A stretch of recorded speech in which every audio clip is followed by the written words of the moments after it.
আসসালামু আলাইকুম আমার কলিজার ভাই বোনেরা।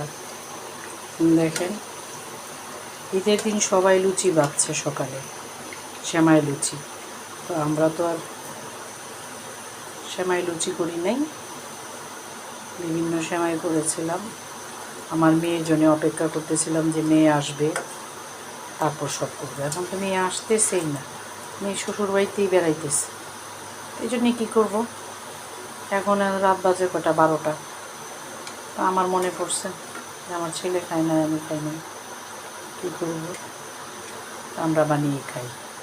ওই যখন আসবে তখন আবার ওইকে বানিয়ে খাওয়াবো। যে দুই করে রাখলাম, সেমাই বানাবো, আর এই দিক দিয়ে লুচিগুলা ভেজে রাখি। এই যে একটা ঠিক করে বলে টয়টুক নিয়ে কি সুন্দর করে কেকটা করেছি।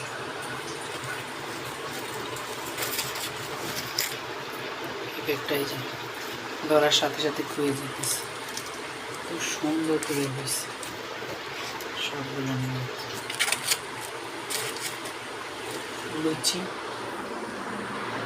লুচি ভাজলাম, এটা দিয়ে মিষ্টি বানাবো। মিষ্টিটা আপনাদের দেখাইতেছি, এই মিষ্টিটা দিয়ে খাবো।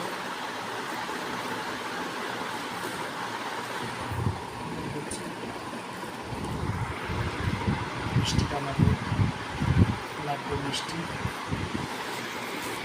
বানিয়ে তারপর দেখাইতেছি।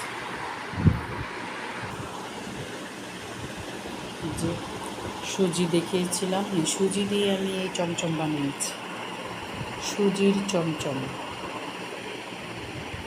একটা লুকস কেমন হয়েছে মিষ্টিটার সবাই কমেন্ট করে জানাবেন। খেতে কিন্তু দারুণ হয়েছে, আমার ছেলে খুব পছন্দ করেছে। এই যে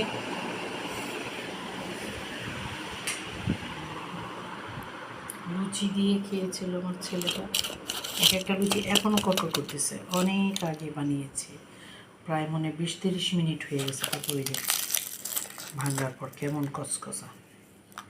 আর এই যে মিষ্টিগুলো, এক একটা মিষ্টি চমচম।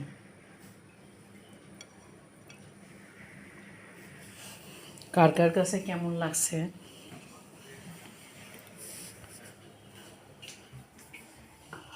সেটা আমাকে জানাবেন, যে মিষ্টিগুলা কেমন লাগলো দেখতে।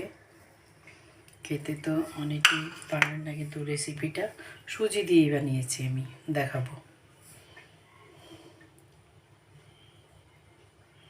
শুভরাত্রি।